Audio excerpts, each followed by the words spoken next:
Hey y'all, I'm in the car, but the lighting is the best here, so I kind of wanted to talk to you a little bit about how I got into film photography and how you can too. So to start, in about 2018, I got my first Polaroid Instax mini camera, and I loved that thing to death. I used it pretty much every day, every week for a few years, just capturing little memories, and pictures weren't great, but I didn't really care. The whole idea of me using that initially was to capture some memories of Southern California and all of my friends there before I left and moved to Idaho. So I started with all of that and just kind of didn't even realize it, but I just loved physically having a picture in my hand instantly. I slowly drifted away from that just a little. I would take pictures here and there, you know, I brought it with me. But then I slowly started to get into disposable 35mm FujiFilm cameras. And that was in 2022, I believe, when I went to Santa Cruz with some of my best friends. I'll insert some of my pictures over here. I decided to just kind of ask my friends, I was like, you know what, we should just get a couple of these cameras and just like snap a couple pictures and just to see how they turn out. None of us really were pros or really familiar with film at the time, but I was like, whatever. So all of us got 2 cameras each, and we just kind of took a bunch of freaking pictures the entire weekend, and it was fabulous. And then after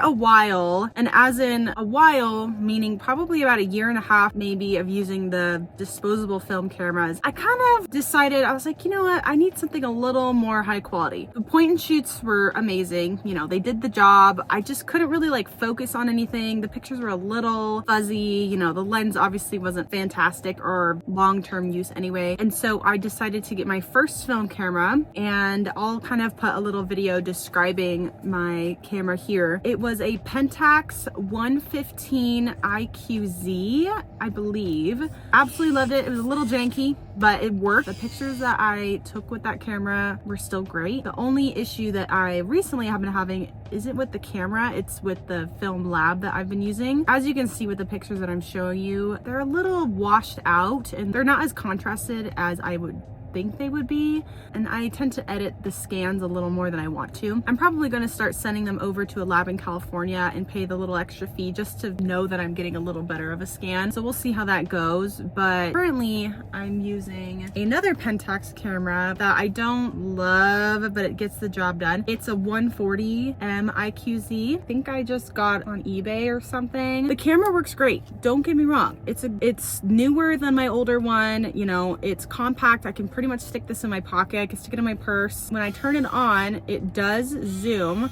which some more professional film connoisseurs don't love the zoom, but honestly, I don't really mind it. I've used it a couple times and the pictures do turn out pretty good. There's a date button on here so I can put on the date. There's an autofocus, there's a timer, there's a flash, no flash. I mean, you kind of got everything you need, and it was like 30 bucks. The only issue with my camera is that this little button right here is so loose that it'll just turn on and off automatically in my freaking bag. And then it'll get stuck and it'll go like click, click, click, click, because it can't expand all the way and it kills the battery faster. So I don't love that about that camera. So I'm actually gonna go back to my other film camera. I just loaded it up with film and a battery a couple days ago because that one has a little lever that turns it on, which I do like a little better. And so I'm gonna stop my recording in the car and I'm gonna kind of go inside and show you all of the albums that I made and how to kind of get started doing that. Here are the Instax mini photo albums that I started using back in 2018.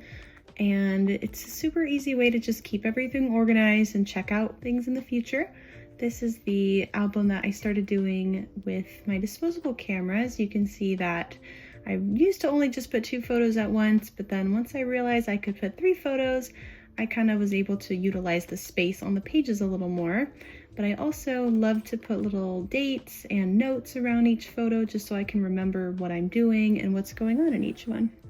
So I wanted to kind of come back on here and chat a little bit about how important physical photos are to our society. I've noticed that my generation specifically has lost touch with physically holding photos, DVDs, books, anything like that. And something that I think about is, what will my grandchildren hold on to and remember me by? You know, it could be my journals, could be these pictures, but are they gonna care or really look at my digital archives, which probably has over 10, 20,000 and photos just stuck on there because I don't like to delete anything? Probably not. Even myself, you know, my childhood photos are kind of split between film photography, which I physically have those photos from, and digital photography. And a lot of those aren't albumed. A lot of those are just on my stepdad's hard drive. And I mean, some of them I've never even seen, and some of them I really wish I just had. It's just really difficult for me to even look at my own childhood digital photos and be like, I'm gonna scroll through all of these. Like, no, I personally would really just rather have them in an album, just even a couple of them. I'm working on that. That's a separate project that I'm brewing up in my head, because I really do want an album as much as possible while I'm young. What I'm trying to say is, if you're interested in film photography, even just printing your digital photos and putting them in one of these albums, just do it. You know, you're not gonna regret 20 years from now looking back and being like, oh, I wasted my time physically putting photos into an album. No, you're probably gonna be like, wow, thank God that I have this so I can give to my children, and I can look back and just know that I spent a lot of time having a good time in my 20s and my 30s. And I don't know, just something to think about. Thanks so much for watching. I'll see you in the next one.